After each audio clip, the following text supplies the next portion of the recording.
सरकार के द्वारा जो धोखा किया गया, बड़ा दुर्भाग्य की बात है कि हर जगह देश के प्रधानमंत्री हर जगह बोलते हैं कि मैं पिछड़े वर्ग का हूं, लेकिन जब गिनती की बात आई तो पिछड़े वर्ग के साथ धोखा कर दिया। बड़े दुर्भाग्य की बात है, हमेशा दर्द हुआ उन जातिवादी लोगों के, उनको होता है, उन मनुवादी लोगों को होता है। लेकिन एक बात और कहना चाहता हूं, ये सत्ता पर जब तक ये लोग काबिज है, इसके गुनाहगार भी हम ही हैं। हम ओबीसी महासभा की ओर से हमने चेतावनी दे दी है कि अगर जातिगत जनगणना का कॉलम पिछड़े वर्ग का नहीं आता तो हम इस पर रूप से इसका बहिष्कार करेंगे। चाहे ज्योतिबा फूले के चरणों में नमन करता हूं, आरक्षण के जनक और इस भारत में बहुजन समाज को सबसे पहले आरक्षण की व्यवस्था देने वाले छत्रपति साहू जी महाराज कुर्मी जी के चरणों में नमन करता हूं, राष्ट्रमाता सावित्रीबाई फूले के चरणों में नमन करता हूं, रामास्वामी पेरियर साहब के चरणों में नमन करता हूं, बाबा साहब अम्बेडकर के चरणों में नमन करता हूं, मंडल जनक शरद यादव जी और तमाम मंडल जनक रामविलास पासवान जी से लेकर साहब कांसीराम जी तक मैं उनको नमन करते हुए आज जिस प्रकार से दिल्ली में पूरे देश के अंदर जो आवाज जातिगत जनगणना में जिस प्रकार से केंद्र सरकार के द्वारा बहुसंख्यक समाज वर्ग पिछड़े वर्ग के साथ मध्य प्रदेश केंद्र सरकार के द्वारा जो धोखा किया गया, बड़ा दुर्भाग्य की बात है कि हर जगह देश के प्रधानमंत्री हर जगह बोलते हैं कि मैं पिछड़े वर्ग का हूं, लेकिन जब गिनती की बात आई तो पिछड़े वर्ग के साथ धोखा कर दिया। क्या कारण रहा कि मंडल कमीशन जब आंदोलन चला तब इनकी सरकार के द्वारा, इनकी पार्टी के द्वारा बीपी सिंह की सरकार को गिराने का काम किया। जब सामाजिक न्याय की बात होती है तो इनके पिछड़े वर्ग की हिस्सेदारी को लेकर जब बात होती है तो इनके पेट में दर्द हमेशा होता है और देखने को भी मिल रहा है। चाहे मंडल कमीशन की बात हो, चाहे यूजीसी की बात हो, चाहे एम्स और आईआईटी में जब रिजर्वेशन की बात हो, लेकिन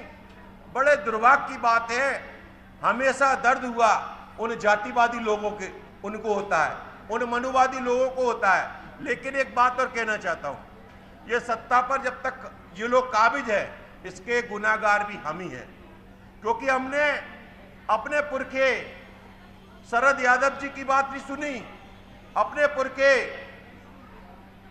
कांसीराम जी की बात नहीं सुनी, चौधरी चरण सिंह जी की बात नहीं सुनी। वो हर समय एक ही बात कहते थे, वो जाति नहीं जमात बनाने की बात करते थे। लेकिन मेरा समाज जातियों में बिखरा हुआ है। जाति जब तक जमात की बात नहीं होगी तब तक इस देश में कुछ नहीं होगा। एक बात और भी है, आज पूरे देश के अंदर यूजीसी के मामले में वो धन्य वो लोग अब समझने लगे कि जो यूजीसी का विरोध करने वाले लोग हैं वो कौन लोग हैं, अब मेरे समाज को पता चलता जा रहा है। लेकिन आज जिस प्रकार से केंद्र सरकार ने जो पिछड़ों के साथ, उन बच्चों के साथ जो बड़े बड़े संस्थानों में बैठे हुए थे, उनके साथ शोषण हो रहा था, लेकिन केंद्र सरकार का जिस प्रकार से जो रवैया रहा वो पूर्ण रूप से जो 3,000 साल से लड़ाई, जो एक क्लब का जो दाहिने हाथ का अंगूठा लिया था, उसी प्रकार से आज भी उस युग के अनुसार आज वो युग आज भी दिखाई दे रहा है। आपने देखा होगा कि जहां जहां हमारे लोग, अभी यूपीएससी का परिणाम आया और उसमें देखने को मिला कि वहां पे कई लोगों के नंबर देखे, प्रजापति समाज के एक युवा का नंबर देखा और ईडब्ल्यूएस आरक्षण से एक व्यक्ति का देखा उनके नंबर ज़्यादा थे और इसका कम था, वो सिलेक्ट हो गया, और हमारा जिसके ज़्यादा नंबर थे हमारे ओबीसी भर के, लेकिन उसका सिलेक्शन नहीं हो पाया। दुर्भाग्य है ये कैसे